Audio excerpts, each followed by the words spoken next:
For as long as humans have gazed at the moon, some have dreamed of exploring our nearest neighbor,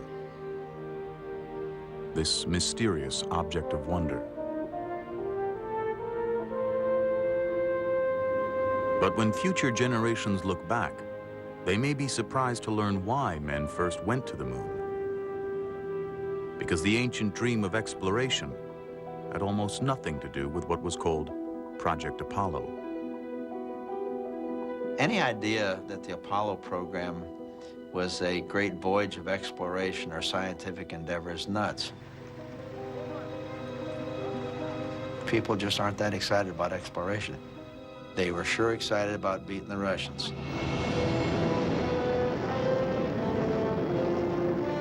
On October 4th, 1957, Russia orbits the first man-made satellite in history, Sputnik.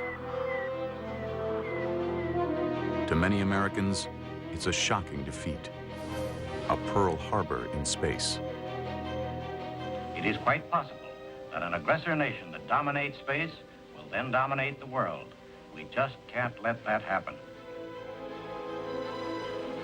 They consider the control of space around the Earth very much like, shall we say, the great maritime powers considered the control of the seas in the 16th through the 18th century. And they say if we want to control this planet, we have to control the space around it.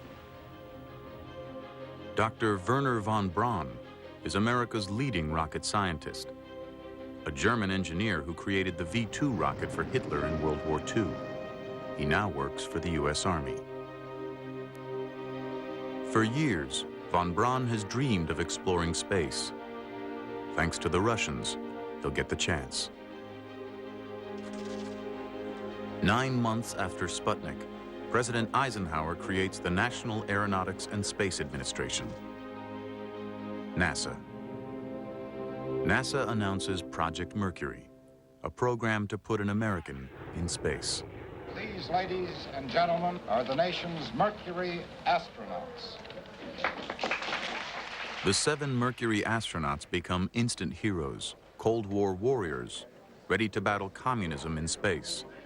Future celebrities like Alan Shepard and John Glenn are the public face of America's space program.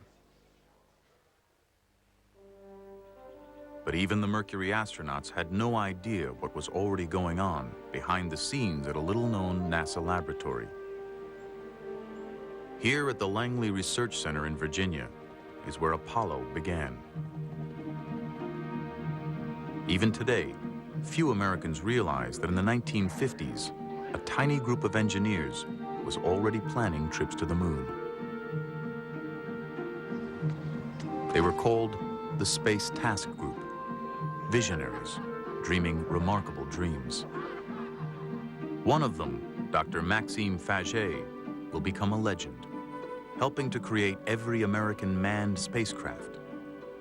In 1958, he's designing the Mercury capsule. We expected to land on the moon sooner or later because it was so close and because everybody could see the moon. It made a very good target. In the 1950s, travel to the moon is about to become possible because of the rocket. Long used as a weapon, the rocket is the only engine that can operate in a vacuum. Rockets are becoming more powerful in order to carry nuclear bombs. Some of them can now reach space.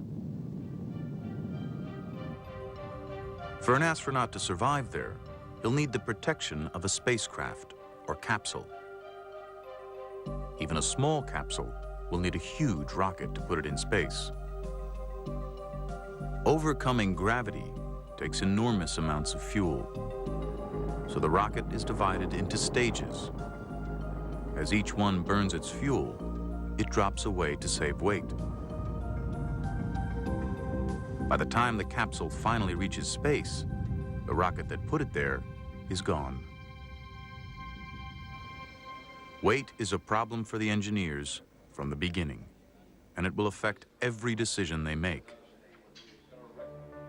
The most basic is how they will go to the moon, what the engineers call the mode. There are 2 possibilities. The first, direct ascent, uses a single rocket to send a spacecraft to the moon. It's the way people have always imagined going. But sending the spacecraft all that way will take an enormous rocket, larger than the Statue of Liberty, a monster called Nova. There were actually designs for the Nova rocket, but could you build it? The real issue about the Nova rocket is the question is, could you build it? And if you did have a problem with it, it could really destroy a good part of the Cape Kennedy at the time because it was such a massive amount of propellant. Wernher von Braun favors a different mode, Earth Orbit Rendezvous, EOR. EOR uses two smaller rockets. One sends up the spacecraft, the other sends up the fuel. The astronauts rendezvous with the fuel tank, fill up their spacecraft, and head for the moon. Direct descent is simple, but needs a huge rocket. Earth Orbit Rendezvous uses smaller rockets, but it's more complicated. Picking the mode will be the most critical decision in the Apollo program because it determines everything. The spacecraft, the rocket, the training, budget, and schedule. The wrong choice means losing to the Russians, and maybe not reaching the moon at all. The answer was one nobody expected. The engineer who lobbied for it was an outsider. He didn't belong to the Space Task Group and never worked for von Braun. Almost no one welcomed the idea, but he never gave up. The story of his struggle is largely unknown, but the plan he promoted got America to the moon.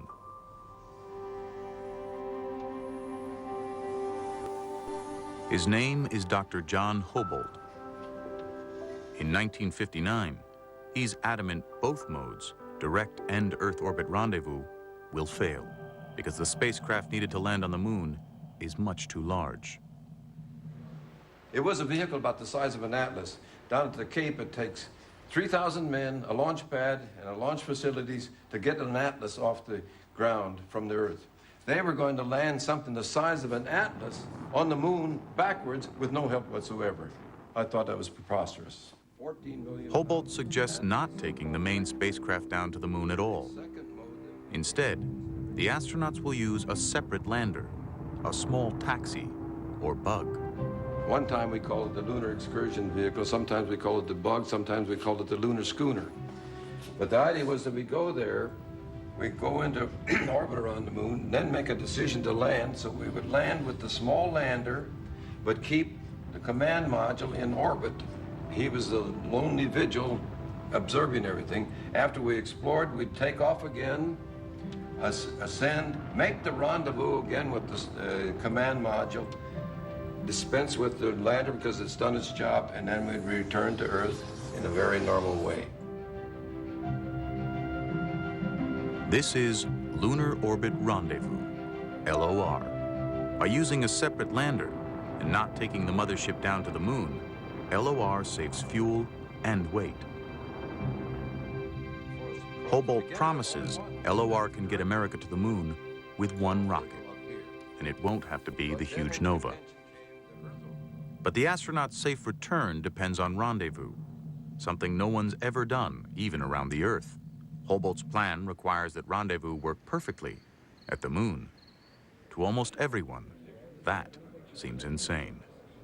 Well, when I first heard about Lunar Orbit Rendezvous, I said, my gosh, we don't even know how to rendezvous in Earth orbit yet now. How are we going to be able to assure ourselves that we could get the two vehicles together in orbit and dock together at the moon? That seemed like a very chancy thing. I remember expressions like, this is the most ridiculous thing I've ever heard of, the most unsafe thing. How could anybody go up there and land and rendezvous 250,000 miles away? John Hobolt goes on a crusade for LOR, making presentation after presentation.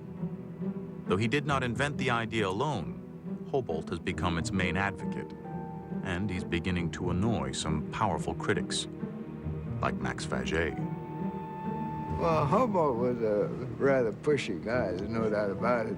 There were a lot of people who had their minds made up that we already knew how we were going to do it. And he had considerable discussion and argument, some of it pretty heated. At a meeting here in headquarters, Max Faget got up on that table and pounded, and he says, "Don't you listen to him, don't listen, his figures lie, his figures lie." We had this little discussion going, which personalities got involved. To some degree, that he was crucified that day, chastised. The system was considered to be risky, unsafe. By April 1961, John Hobart has been pushing LOR for 2 years and getting nowhere. But he's about to get some help from an unexpected source.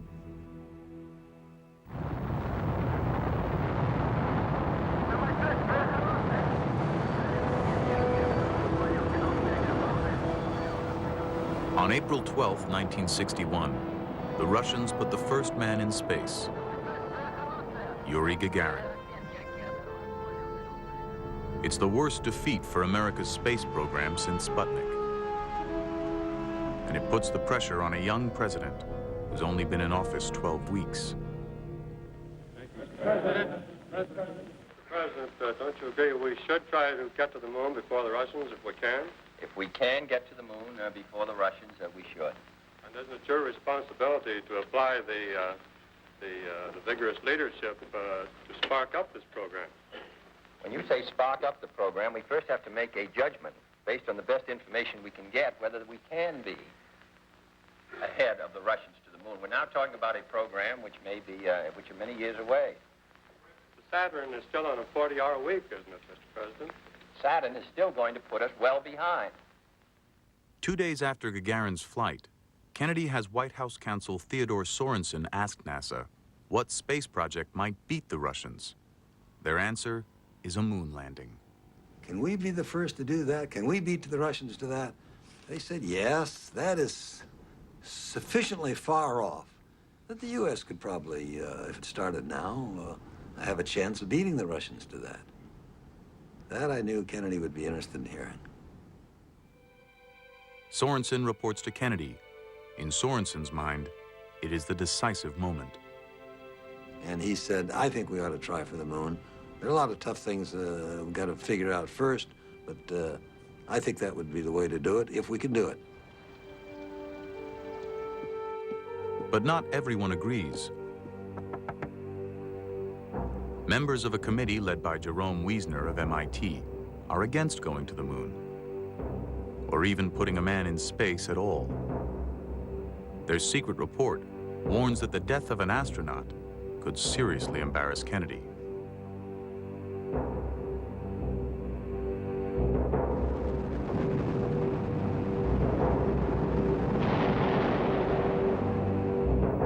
Kennedy will keep his moon decision quiet until NASA proves an American can go into space and come back alive.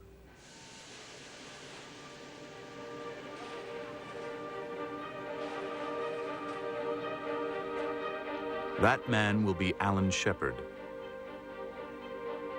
Unlike Gagarin, Shepard's flight will be shown on live television. If he dies, the whole world will witness it. An accident on the very first flight would cast a long shadow over the U.S. space program. Once again, hearts are beating faster and people are tensing. The signs of the final minutes of countdown. 10, 9, 8, 7, 6, 5, 4, 3, 2, 1. Ignition. Lift off. Lift off. Fire underneath the bird, and she's lifting clean. Ice coming off that redstone. You can hear the roar now. She's going up, bright flame underneath the rocket. That rocket is going up straight. She's climbing straight. He's pulling teeth now. The launch is perfect. For the next 15 minutes, the world will hold its breath. We appear to be losing voice communication now. During re-entry, the radio cuts out, as expected. To millions of viewers, Shepard has disappeared into the unknown. Main chute is green. Main chute is coming unreefed, and it looks good. This is it. You should hear the newsmen here right now. They are absolutely screaming and shouting. They've been jumping up and down. It is a tremendously successful. With the enormous response to Shepard's flight, Kennedy will now make his moon decision public. 2 days before he addresses Congress, NASA gets a draft of the speech. And the one thing that really concerned us was that he had included the date of 1967. And we felt that that was fine for planning and for managerial purposes, but that the country should not stick its neck out to that extent. And so right there, the call put into Ted Sorensen, who said, as you can imagine, well, what do you recommend? And Jim Webb said, well, within the decade. To some people in this the new decade started January 1, 1970. Technically, it began January 1, 1971. So there was a little fudge there, and Kennedy just decided to keep that fudge. I believe that this nation should commit itself to achieving the goal before this decade is out of landing a man on the moon and returning him safely to the Earth. No single space project in this period will be more impressive to mankind or more important for the long-range exploration of space.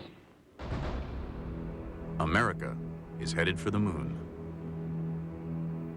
Not only has Kennedy made the decision, he's set a deadline. But NASA engineers can't really get started until they decide the approach mode, how to get to the moon. After 2 years of frustration, John Hobolt risks his career, bypasses channels, and writes directly to NASA Associate Administrator Robert Siemens. November 15th, 1961.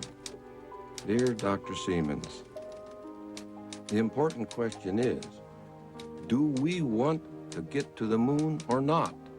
I'm simply trying to establish that our LOR scheme deserves a parallel frontline position. Respectfully yours, John C. Hobolt. And it was a blistering letter. And I first thought, well, I wish that guy would get off my back. I mean, maybe I should call his boss, the director of the laboratory, and tell him that, you're not really supposed to cut across, 6 or 7 layers of management that way. And, but I thought, I think he may be right. Siemens tells Brainerd Holmes, the head of manned spaceflight, to do a careful evaluation of LOR. And then it wasn't more than a week or 2 later when I was talking to Brainerd, and he said, we are seriously considering it, and it is looking better and better all the time. I tell you, within a month and a half's time, they were touting the virtue of lunar rendezvous by the November timeframe of 1961. But I think even though they accepted lunar rendezvous, they accepted Hobolt. And I think John was never received the proper credit. In July 1962, NASA announces America will use Lunar Orbit Rendezvous to reach the moon. I grew up on the farm, working 16 hours a day, milking cows in the morning under 20 below zero and everything. And to me, to know that I've been involved with one of our greatest achievements of mankind, I feel rather special about that.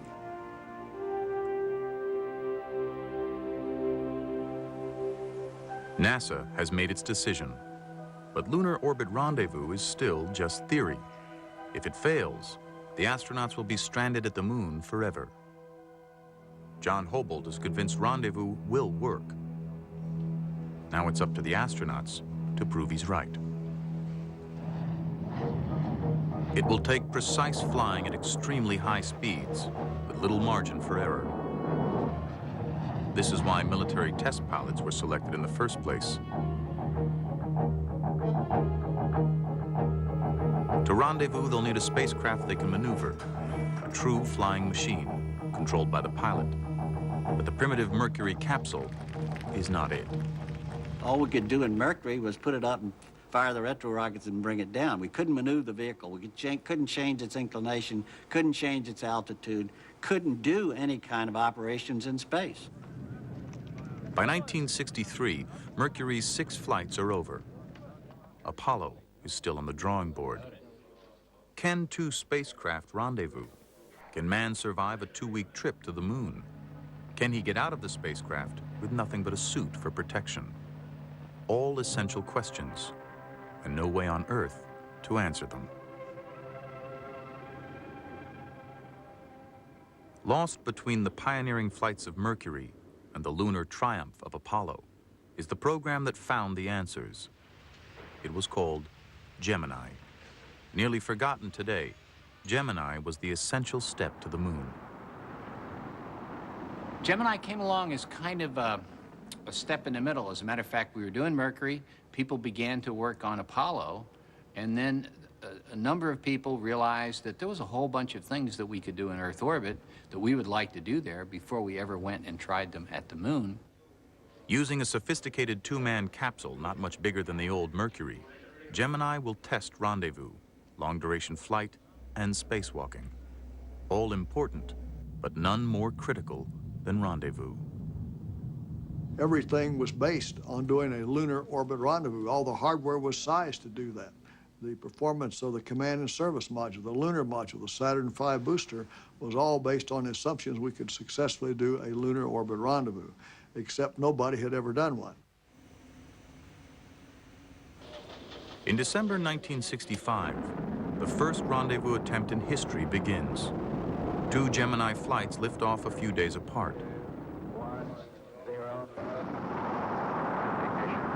Bosun liftoff. It will be a dress rehearsal in Earth orbit for what they'll need to do at the moon. Wally Schirra and Tom Stafford will play the part of the lunar lander. They'll try to rendezvous with a mothership flown by Frank Borman and Jim Lovell. Within a few hours after their launch, Schirra and Stafford can see the other spacecraft. Hey, I think I've got it. Is that spacecraft 7? Now it's in Schirra's hands. To close in, he's got to maintain precise control, but every maneuver consumes precious fuel. The whole thing of rendezvous is exquisite timing, delicate little touches. It's all little tiny maneuvers. You had to really get in there and use both hands and pitch and roll and move and translate, and you were flying formation with it. Separated by only a few feet, each craft is actually moving over 17,000 miles an hour, like one car tailgating another at breakneck speed. Only superb control keeps them from drifting apart or crashing together. It's everything meant by the phrase, the right stuff. Ask them what their range is now. 6, what's your range? Yeah, we're sitting up here playing bridge together. We're in formation with 7. Everything is go here. We did it. Roger, congratulations, excellent. Pretty exciting. Roger. Wally Schirra's piloting and careful use of fuel prove rendezvous can work. Wally was a perfect choice for that. Went out of his way to do it by the book and exactly within and better than the fuel consumption estimates that had been made. Following their rendezvous success, Schirra and Stafford returned to Earth. Frank Borman and Jim Lovell remain in space to try a 14-day, long-duration flight. It's a test to see what will happen to the human body on an actual moon trip. By the time we flew on Gemini, they knew that your eyeballs weren't going to change. They knew you could drink. They knew you could sleep. The fears were just, could you perform after, say, a week in space up to the level that you expected to? We really didn't know how the body would sustain that long a period, and we had to know that in order to go to the moon.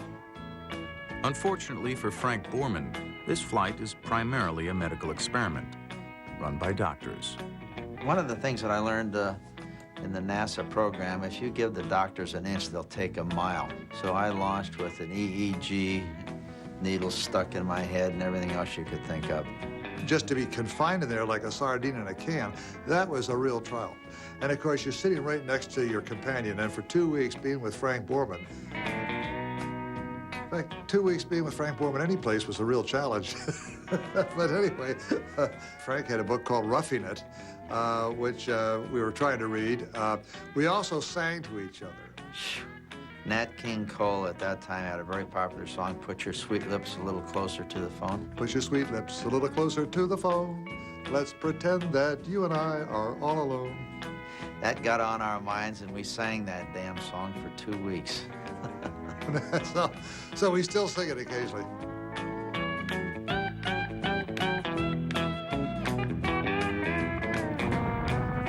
They can joke about it now, but in 1965, Borman and Lovell are medical guinea pigs. They've survived 14 days weightless, but even the doctors have no idea what will happen when they return to gravity. Yeah, they were concerned on landing that when all of a sudden our hearts were pumping the blood in a 1G environment that we might have problems or pass out. Some of them even thought we'd die, but we never even got dizzy. I actually, for the first couple hours, actually had to almost command my legs to say left, right, left, right. And my mother was watching on TV, and I later saw it on a film. It looks like I had my pants full because I was walking very, very, very deliberately. One thing when they got back on the carrier they noticed is that all the other people smelled a little funny. They'd been cooped up in this front seat of a Volkswagen for 2 weeks. By the time they got out of it, I think they were very happy to get out of it, although they didn't probably realize how bad it had gotten.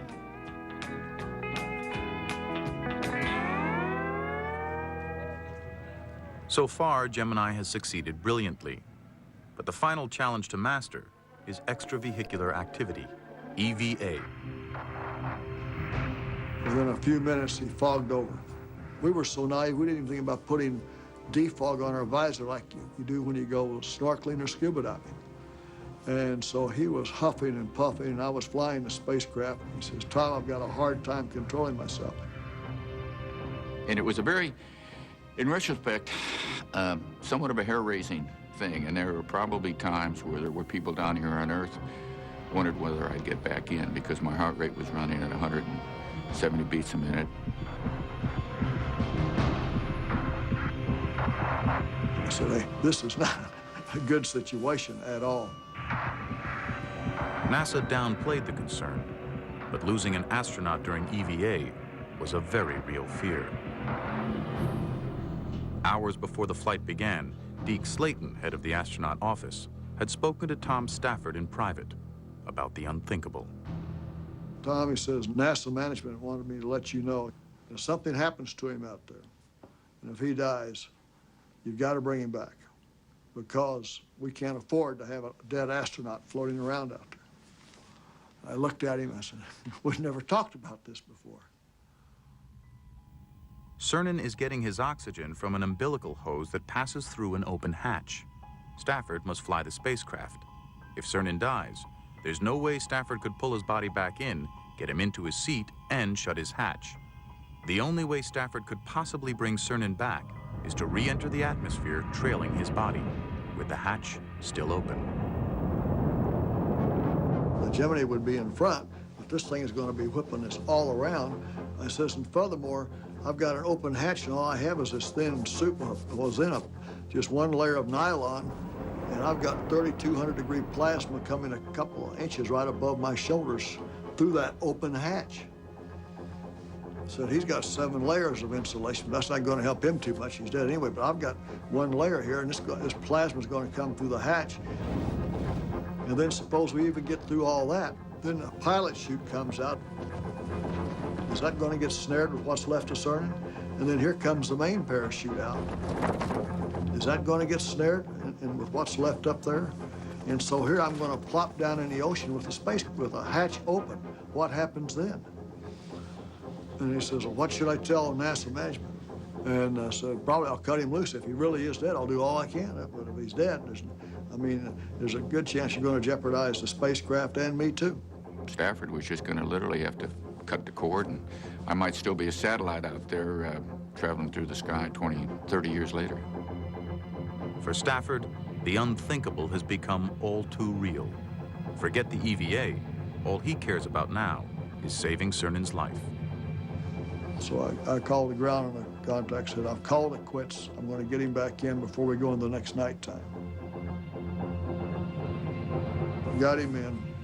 Finally, he just couldn't hardly move. And then when he opened his visor, he was absolutely pink, like he'd been in a sauna about an hour too long. The next day we landed, and they flew the suit right back to Houston. They had over a pound or a pound and a half of water out of each boot. But he lost, I think, 10 and a half pounds in 2 hours and 5 minutes outside. The next two attempts at EVA are scarcely any better. Everybody forgot Newton's third law of motion. To every action, there's an opposite and equal reaction. And when they touched the spacecraft repelled them. As engineers, we started saying, look, we've had 3 missions where the EVAs didn't go well. What was wrong? Then we had a science advisory team step in and say, look, your entire principles of EVA are wrong. How you train, how you prepare the crew, the kinds of tools and instruments that you use. For the next attempt, the capsule will be equipped with special handholds and footholds to anchor the spacewalker in place. But the biggest improvement is neutral buoyancy training, practicing underwater, the closest environment on Earth to weightlessness. On the final Gemini flight, the new training and tools make all the difference. What has been nearly impossible is now easy for astronaut Buzz Aldrin. I felt that it was a piece of cake outside, just moving very slowly. There was no challenge. Certain things come naturally. You decide that you're gonna move in a certain way and you need leverage, so you just don't allow yourself to get out of position. And you know, it just takes a little bit of patience and understanding.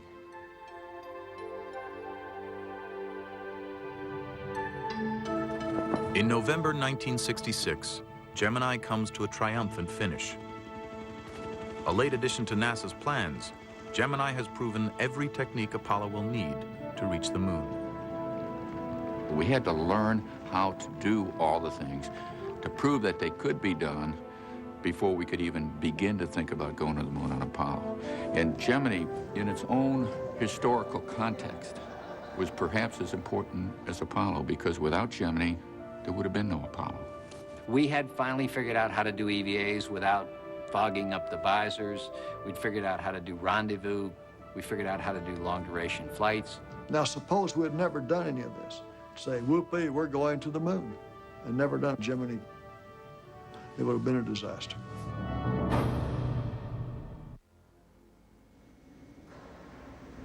It is January 1967. 10 weeks since Gemini ended. The new Apollo spacecraft is nearly ready for its first test flight. The crew is Gus Grissom, Ed White, and Roger Chaffee.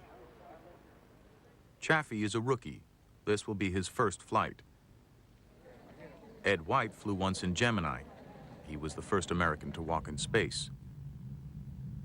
Gus Grissom, one of the Mercury 7, is the most experienced. This will be his third flight, and he intends to go even farther. Gus, what do you think your chances are for an Apollo flight? I think they're pretty good. I expect to be around for most of the Apollo program. You think you will one day make one of the trips to the moon, then? I'm planning on it. Shortly before launch, there are 2 critical tests. One is for leaks. They seal the capsule, pump up the pressure inside, and see if it holds. The second test is a practice countdown, a dress rehearsal for launch. The crew is in the capsule, the hatch sealed, and the spacecraft filled with pure oxygen. To save time, NASA does both these tests at once.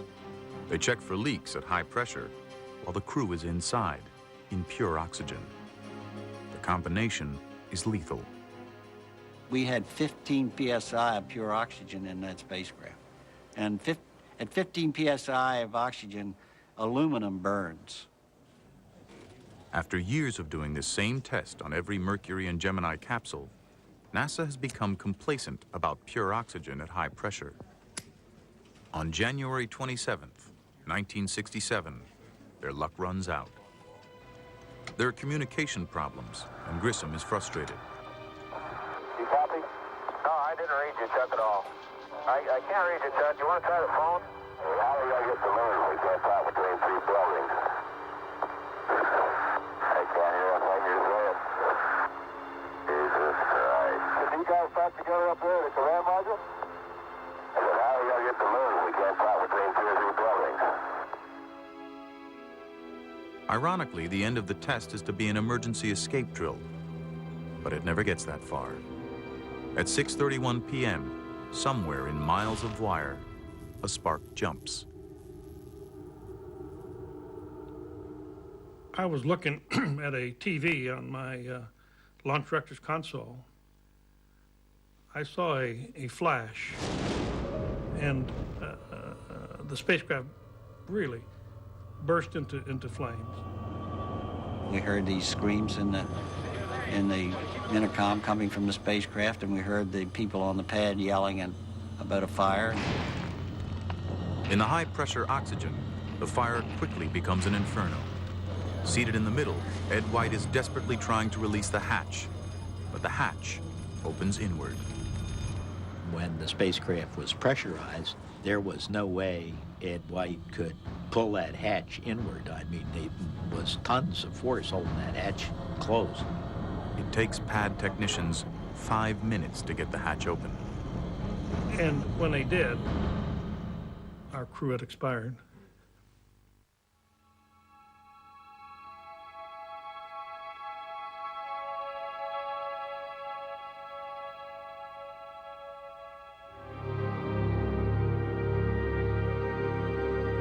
It was like a stomach punch for everyone in the program, and everybody, no matter what role they had or what part they had in it, I think had a sense of guilt about it.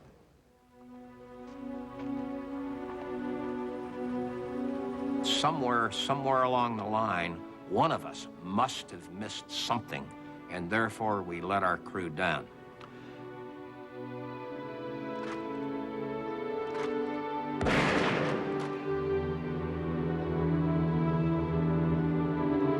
Roger was so energetic, so enthusiastic about the whole program.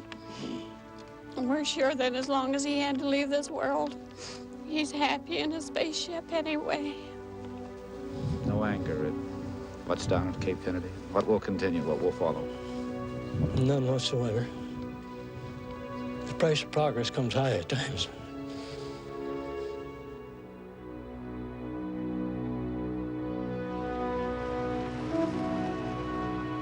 In the aftermath, NASA conducts a painstaking investigation and finds the Apollo spacecraft is full of design flaws and sloppy workmanship. Worst of all is poor quality wiring, the most likely cause of the fire. Over 100 design changes are made. A hatch that opens outward in 7 seconds. Better shielding on wire, better fireproofing. And for all ground tests, no more pure oxygen. This spacecraft never left the ground, yet it may have contributed more than any other flight to the goal of reaching the moon.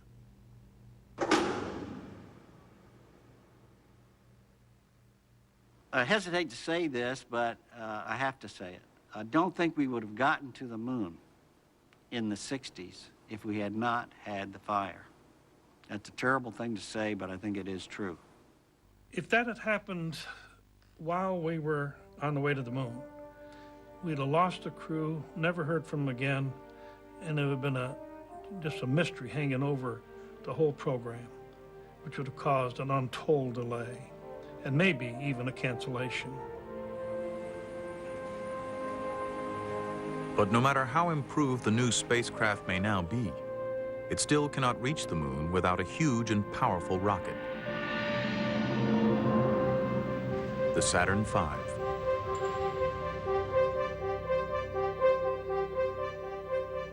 Mercury and Gemini used reconfigured military rockets intended to carry warheads.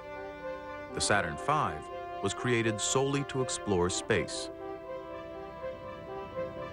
It stood 363 feet tall. It weighed 6 million pounds, but over 90% of that weight was fuel, 1 million gallons. All that fuel didn't last long. The 5 engines of its first stage burned 15 metric tons of it every second. This was the only rocket that could send Apollo to the moon. And there was a time when no one knew if it would even work. By 1967, rocket and launch complex are ready. T-minus 60 On November 9th at 7 a.m., Rocco Petrone's launch team lights the candle. You count up, and at 6 seconds, roughly, you give the first signal to burn.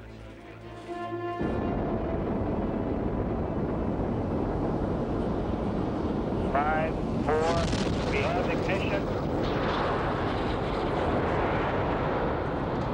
When the engines all reach correct thrust, the rocket sends a command: let me go. The hold-down arms release. The swing arms retract.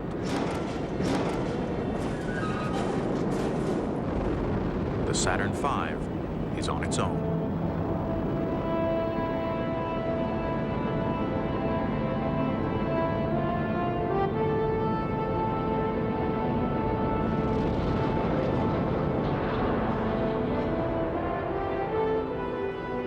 You can see the triumph in some of our safe faces when it actually went off properly. And I was with Werner and some of his team there, and they said, we just can't believe it. It all worked. To me, it was the opening of the space age. Once we had that bird launched, I knew then it was just a matter of time till we got to the moon.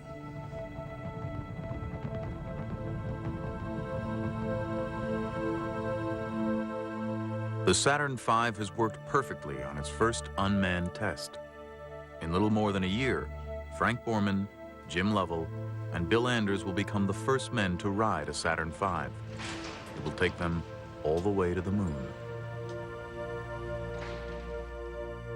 30 years later, Nova joins Borman, Lovell, and Anders at a reunion in Chicago, a chance to look back on the perilous journey that was Apollo 8 and to recall the mysterious way it began. North American Aviation. Frank Borman, please. This was all super secret. They wouldn't even discuss it or allow us to discuss it over the telephones. Yeah. And that's why the reason I had to fly back to Houston and get told in person. And then, even though we had changed our mission... Didn't you know before you actually got on the airplane that there was going to be a change? I did not know. I did not have any idea until I walked into Slayton's office. Honest to God. Well, let me ask you, what did he give you an option, or did he say the mission's been changed? No, he said that the Russians, the CIA had heard that the Russians were going to launch before the end of the year, and Lowe was coming up with this plan to send Apollo 8 to the moon, and what did I think about it? I think it's a hell of a good idea. It'd take me 30 seconds. I committed you guys. See that, Bill? He said, hey, Bill and Jim would really love to do that. 3 days after leaving Earth, Apollo 8 is approaching its target.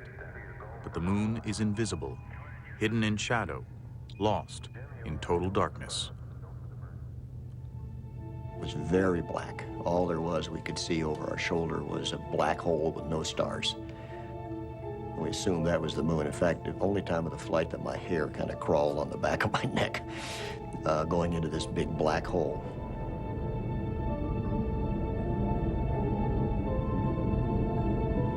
Mission planners have calculated the precise instant the crew should be able to see the moon emerge into sunlight, if everything has worked perfectly.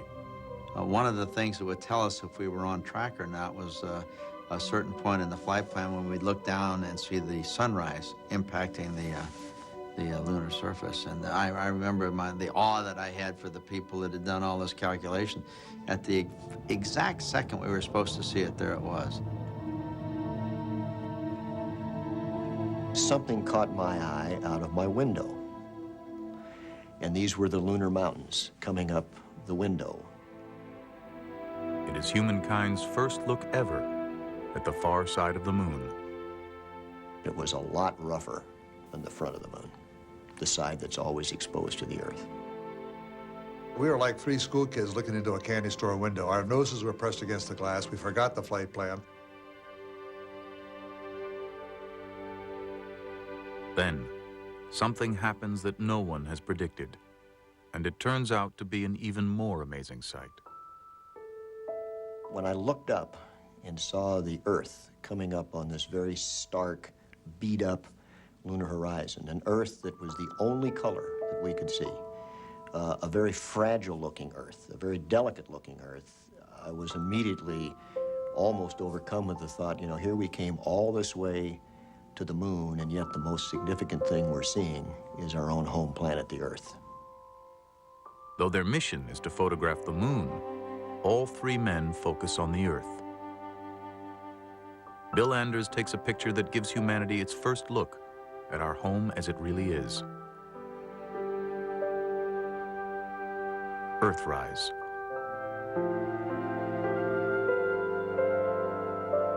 All of the views of the Earth from the moon have let the human race and its political leaders and its environmental leaders and its citizenry realize that we're all jammed together on one really kind of dinky little planet, and we better treat it and ourselves better, or we're not going to be here very long. As fate would have it, it is Christmas Eve. NASA has planned a live television broadcast from around the moon. We were told that we would have the largest audience that ever listened to a human voice when we made our TV broadcast from the moon on Christmas Eve. And the only instructions that we got from NASA, do something appropriate. The largest audience in history. The first words from another world. But what should they say? I didn't want to take the time to worry about that when we had so much else. And Cy Borgen, who was a friend of ours with the U.S. Information Agency, suggested, how about reading from Genesis? So that's how it happened. We are now approaching lunar sunrise, and for all the people back on Earth, the crew of Apollo 8 has a message that we would like to send to you. In the beginning, God created the heaven and the earth.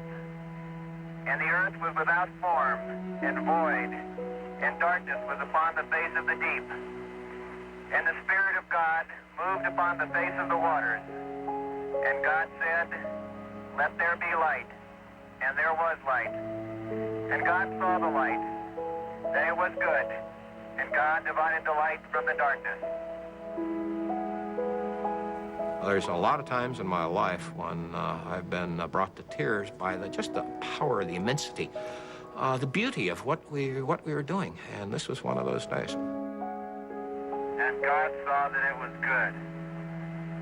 And from the crew of Apollo 8, we close with good night, good luck, a Merry Christmas, and God bless all of you on the good earth.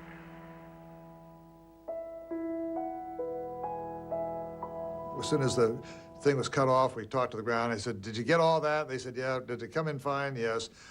Okay, now give us the instructions for getting home. Getting home depends on a single engine. There's no backup. If it fails, they're stuck at the moon without hope of rescue. That caught my attention a lot.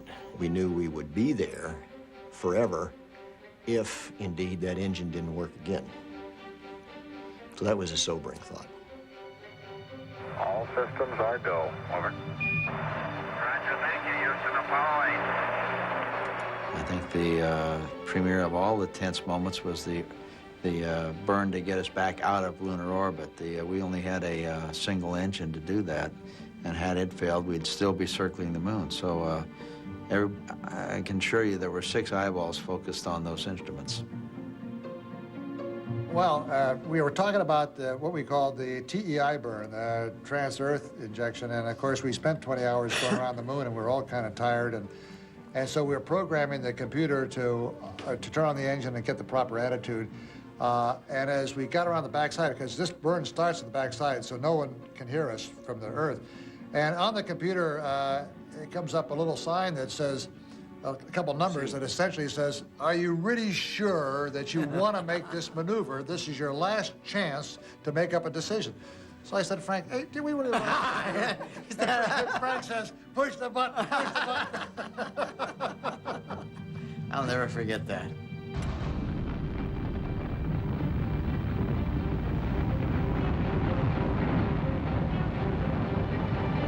The engine works. They're on a path back toward the Earth. But how accurate is their course? In 3 days, Apollo 8 will hit the Earth's atmosphere at 25,000 miles an hour. They must come in at exactly the right angle. Too shallow, and Apollo 8 will skip off like a stone on water. Too steep, and they will be incinerated.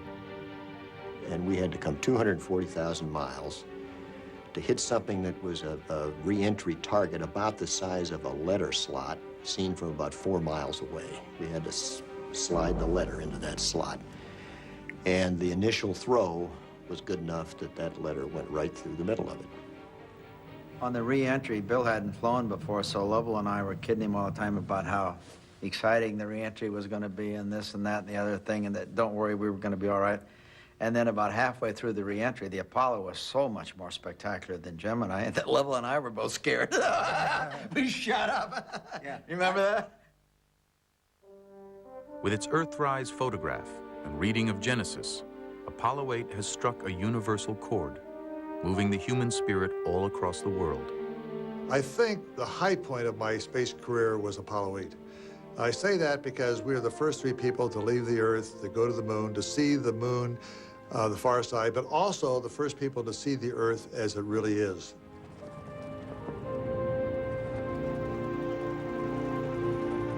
And it has accomplished its original mission as well.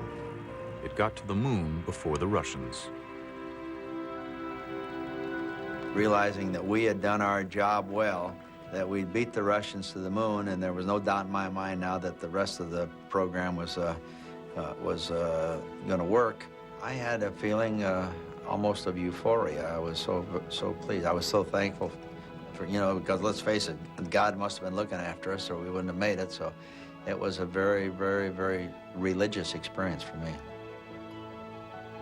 Bill had an interesting comment when we landed because someone, while we were waiting to be picked up, someone had called from the ship or the helicopter and said, is the moon made out of green cheese? Yeah. And Bill says, nope, it's American cheese. Yeah. Geez, I remember that like yesterday. Yeah. Yeah. Apollo 8 has traveled nearly 500,000 miles and paved the way for the flights to follow. All that remains to fulfill Kennedy's promise is the landing.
EOR uses 2 smaller rockets.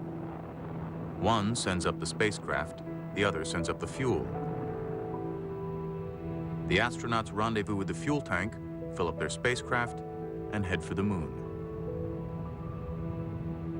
Direct descent is simple, but needs a huge rocket. Earth Orbit Rendezvous uses smaller rockets, but it's more complicated. Picking the mode will be the most critical decision in the Apollo program because it determines everything. The spacecraft, the rocket, the training, budget, and schedule. The wrong choice means losing to the Russians, and maybe not reaching the moon at all. The answer was one nobody expected. The engineer who lobbied for it was an outsider. He didn't belong to the Space Task Group and never worked for von Braun. Almost no one welcomed the idea, but he never gave up. The story of his struggle is largely unknown, but the plan he promoted got America to the moon.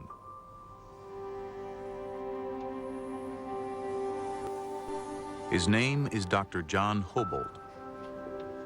In 1959, he's adamant both modes, direct and Earth orbit rendezvous, will fail because the spacecraft needed to land on the moon is much too large.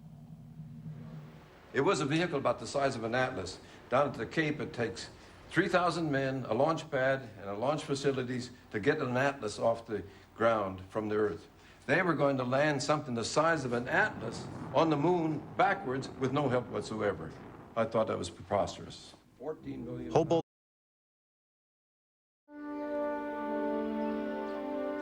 For as long as humans have gazed at the moon, some have dreamed of exploring our nearest neighbor, this mysterious object of wonder. But when future generations look back, they may be surprised to learn why men first went to the moon. Because the ancient dream of exploration had almost nothing to do with what was called Project Apollo. Any idea that the Apollo program was a great voyage of exploration or scientific endeavor is nuts. People just aren't that excited about exploration. They were sure excited about beating the Russians. On October 4th, 1957, Russia orbits the first man-made satellite in history, Sputnik. To many Americans, it's a shocking defeat, a Pearl Harbor in space. It is quite possible that an aggressor nation that dominates space will then dominate the world. We just can't let that happen. They consider the control of space around the Earth very much like, shall we say, the great maritime powers considered the control of the seas in the 16th to the 18th century. And they say if we want to control this planet, we have to control the space around it. Dr. Wernher von Braun is America's leading rocket scientist, a German engineer who created the V-2 rocket for Hitler in World War II. He now works for the U.S. Army. For years, von Braun has dreamed of exploring space. Thanks to the Russians, they'll get the chance. 9 months after Sputnik, President Eisenhower creates the National Aeronautics and Space Administration, NASA. NASA announces Project Mercury, a program to put an American in space. These, ladies and gentlemen, are the nation's Mercury astronauts. The 7 Mercury astronauts become instant heroes, Cold War warriors, ready to battle communism in space.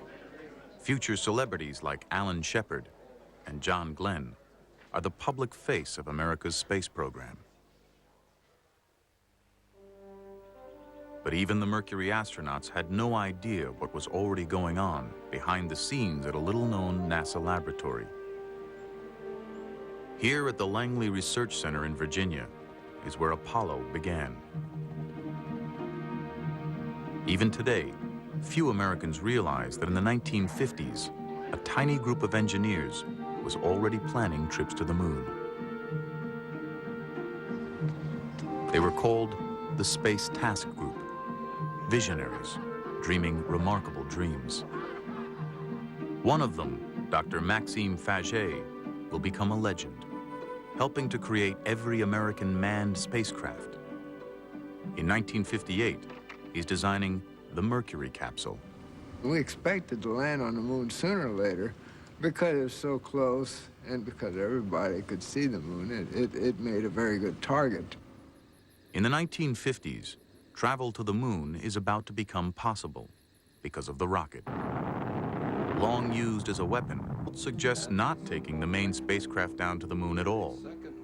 Instead, the astronauts will use a separate lander, a small taxi or bug. One time we called it the Lunar Excursion Vehicle, sometimes we called it the bug, sometimes we called it the Lunar Schooner. But the idea was that we go there, we go into orbit around the moon, then make a decision to land, so we would land with the small lander, but keep the command module in orbit. He was the lonely vigil observing everything. After we explored, we'd take off again, ascend, make the rendezvous again with the command module, dispense with the lander because it's done its job, and then we'd return to Earth in a very normal way. This is Lunar Orbit Rendezvous, LOR. By using a separate lander and not taking the mothership down to the moon, LOR saves fuel and weight. Hobart promises LOR can get America to the moon with one rocket, and it won't have to be the huge Nova. But the astronaut's safe return depends on rendezvous, something no one's ever done, even around the Earth. Hobart's plan requires that rendezvous work perfectly at the moon. To almost everyone, that seems insane. Well, when I first heard about Lunar Orbit Rendezvous, I said, my gosh, we don't even know how to rendezvous in Earth orbit yet. No. How are we going to be able to assure ourselves that we could get the two vehicles together in orbit and dock together at the moon? That seemed like a very chancy thing. I remember expressions like, this is the most ridiculous thing I've ever heard of, the most unsafe thing, how could anybody go? The rocket is the only engine that can operate in a vacuum. Rockets are becoming more powerful in order to carry nuclear bombs. Some of them can now reach space. For an astronaut to survive there, he'll need the protection of a spacecraft or capsule. Even a small capsule will need a huge rocket to put it in space. Overcoming gravity takes enormous amounts of fuel, so the rocket is divided into stages. As each one burns its fuel, it drops away to save weight. By the time the capsule finally reaches space, the rocket that put it there is gone. Weight is a problem for the engineers from the beginning, and it will affect every decision they make. The most basic is how they will go to the moon, what the engineers call the mode. There are two possibilities. The first, direct ascent, uses a single rocket to send a spacecraft to the moon. It's the way people have always imagined going. But sending the spacecraft all that way will take an enormous rocket, larger than the Statue of Liberty, a monster called Nova. There were actually designs for the Nova rocket, but could you build it? The real issue about the Nova rocket is the question is, could you build it? And if you did have a problem with it, it could really destroy a good part of the Cape Kennedy at the time because it was such a massive amount of propellant. Wernher von Braun favors a different mode, Earth Orbit Rendezvous, EOR.